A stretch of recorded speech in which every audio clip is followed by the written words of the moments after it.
नमस्कार, मैं दिलीप बिदावत कुर्जा मरुभूमि के प्रति प्रेम यूट्यूब चैनल पर आपका एक बार फिर स्वागत है। आप तो जानते हैं थार मरुस्थल में पारंपरिक जल स्रोतों एवं सामूहिक चारागाहों का बहुत महत्व है। पूर्व में इनका विकास एवं प्रबंधन समुदाय करता था।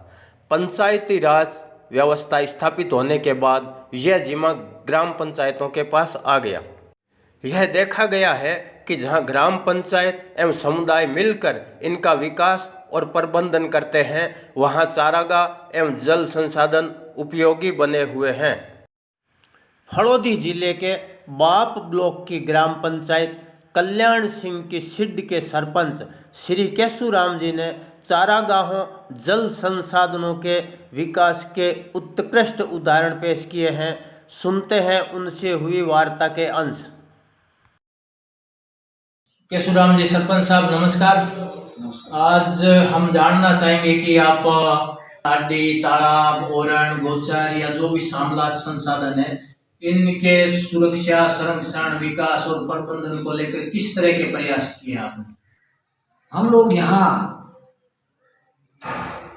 जमीन में ट्यूबवेल खोदते हैं तो पानी खारा मिलता है, तो हमें सबसे पहले और मानव को जीवित रहने के लिए पानी की आवश्यकता होती है। जो भी मंथली महीने में अमावस का दिन आते हैं तो ग्रामीण लोग जाके नालियों की खुदाई करते हैं अमावस दिन, और स्वार्थ और पुनार्थ पुण्य का काम होता है, उनके साथ स्वार्थ अपना होता है, और उसी में से उनका जितना भी उनका कैचमेंट एरिया आगोर होता है, उनको गांव के लोगों की ड्यूटी होती है और उनको साफ सुथरा रखते हैं।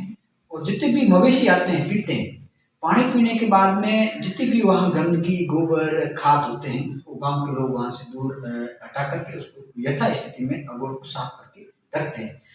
और उसके उपरांत में हमारा यहाँ का बेल्ट मरुस्थल होने के नाते चारागाह की विशेष तौर पर आवश्यकता रहती है, तो हम चारागाह पर ध्यान देते हैं। जहाँ का कैचमेंट एरिया होने के नाते पानी तो इसमें थोड़ा आता है, स्टॉक करने के बाद में पानी अधिकांशित तो निकल जाता है और गांव में आकर फिर नदी का रूप धारण कर आगे चला जाता है।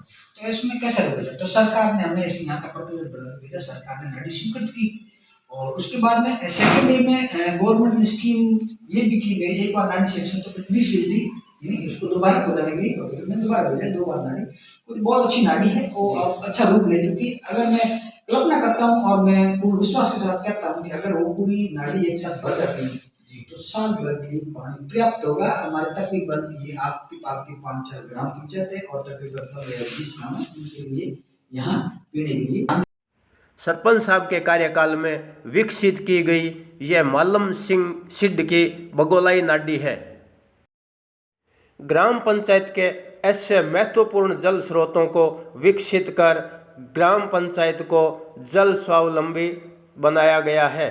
और हमारे जो उस भीड़ है जो पशु चरने के लिए अपन चारागाह बोलते हैं, और भीड़ भी वहीं खुला है, तो हमारा तकरीबन जितने भी पशु है, चाहे भेड़, बकरी, गाय, नील गाय, खरगोश वगैरह, ये जितने जानवर रहते हैं, उधर भी जंगली जानवर भी रहते हैं, हमारे चरने वाले और हमारे पशुधन भी उधर रहते हैं, वो भी वहीं पीते। धीरे धीरे जमीनें जो है वो आवंटित हो रही है, क्योंकि वो राजस्व रिकॉर्ड में या तो आगोर के नाम से दर्ज नहीं है या फिर वो ओरण या गोचर के नाम से दर्ज नहीं है, तो कई तरह की लोग मुश्किल बताते हैं इनको बचाने को लेके। तो आपको क्या लग रहा है कि इन संसाधनों के सामने कुछ चुनौतियां है क्या?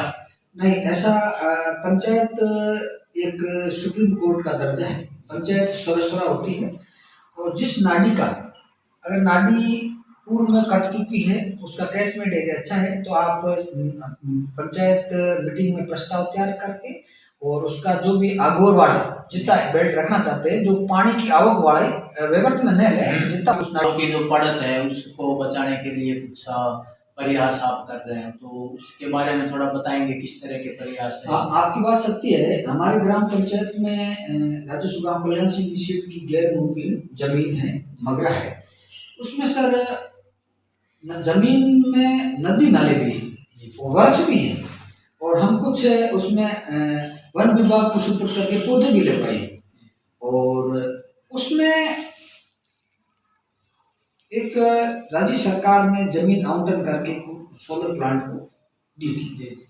तो ये पूर्व में था और हमने सरपंच बनने के बाद देखा कि हमारा लोग जो रहते हैं कल्याण सिंह शेड और मान सिंह शेड गुड़ा, यहाँ के लोगों के पशुधन के चरने के लिए यही जमीन है जी। और वहाँ घास अच्छी तरह से उगती है और चरना पीना खाना बैठना वहीं, छाया भी वहीं क्योंकि पेड़ पौधे हैं और नदी नाले चलते हैं। कभी कभी वो पानी इकट्ठा हुआ वहाँ कुछ जगह पानी ठहरता है, पानी पीते वहीं है और वहीं विचरण करते हैं। तो हमने सोचा कि अगर ये जमीन अगर आवंटन हो गई है और सरकार चाहती है और सोलर प्लांट को देकर के भी सोलर प्लांट स्थापित किए, हम भी चाहते हैं कि सोलर प्लांट स्थापित हो। सोलर प्लांट स्थापित होने के बाद में गांव के लोगों को रोजगार मिलता है। रोजगार मिलने के बाद में भी हमें भविष्य की सोचनी जरूरी पड़ेगी, क्योंकि अगर ये जमीन सरकार ने अलॉटमेंट करके सोलर प्लांट स्थापित करने के दे दी है, तो अगर सोलर प्लांट स्थापित हो गया तो यहाँ के पशुधन कहाँ चलेगी और कहाँ विचरण करेंगे। तो मैंने सोच के एक पंचायत में मीटिंग बुला के प्रस्ताव पारित किया और गांव के लोगों ने और पंचायत ने सर्वसम्मति से प्रस्ताव पारित किया कि ये जमीन जो आवंटन हुई है इस आवंटन को निरस्त किया जाए, जनहित को मानते हुए जनता के फेवर में फैसला दे और जमीन आवंटन जो सोलर प्लांट को कैंसिल करे और पुनः इस जमीन पर पशुओं के लिए चरने के लिए जमीन रहे और यहाँ हम लोग खुश से रहे और पेड़ पौधे वो भी रह जाए, नहीं तो प्लांट स्थापित होने के बाद में वनस्पति हटा देंगे। कल्याण सिंह की सिड में पड़त जमीन का ग्रामीण परंपरा से चारागाह के रूप में उपयोग करते थे।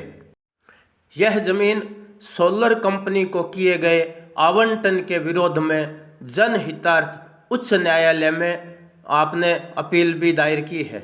हम लोग चाहते हैं कि ये हाईकोर्ट हमारे और जनहित को मान के फैसला हमारे फेवर में दे और हम स्वागत हाईकोर्ट का करते हैं और विश्वास भी करते हैं कि ये फैसला पूर्ण विश्वास के हमारे पक्ष में है जी।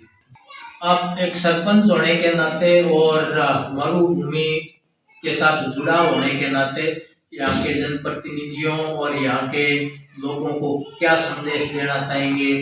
इनको जो सामलाक संसाधन हमारे हैं जिसमें जल संसाधन सारा है, इनको बचाने से संबंधित। देखो, मैं तो सभी मीटिंग वगैरह अटेंड करता हूँ, साधारण सभा पंचायत समिति में, तभी सभी मैं सबसे पहले सामलात की बात करता हूँ। वे सभी जनप्रतिनिधि अपने अपने विधानसभा या अपने अपने क्षेत्र से ग्राम पंचायतों से आते हैं। मैं मीटिंगों में यही कहता हूँ कि आप सबसे पहले सामलात की बात करें और सामलात ही अपना भविष्य है, क्योंकि आज इसमें लोगों ने ध्यान देना छोड़ दिया। तो अपने इसके बारे में चर्चा करेंगे, लोगों में उसमें ज्ञान आएगा और लोग सोचेंगे कि आने वाला वक्त कैसा है। तो जानकारी प्राप्त होने के बाद लोगों में मॉनिटरिंग करने के बाद काम करते हैं। तो हम बैठ के चर्चा यही करते हैं और कहीं सभाएं करते हैं या नुक्कड़ करते हैं तो सबसे पहले हम इसके बारे में कहते हैं कि आप सब लोग मिलकर के अच्छा काम करें, तलाव काम करें और पानी का बचाव के लिए काम। सबसे पहले पानी है, पानी बगैर कुछ नहीं है। चैनल के साथ जुड़े रहें, अपने महत्वपूर्ण विचारों से अवगत करवाएं। चैनल को लाइक करें, शेयर करें, सब्सक्राइब करें। धन्यवाद।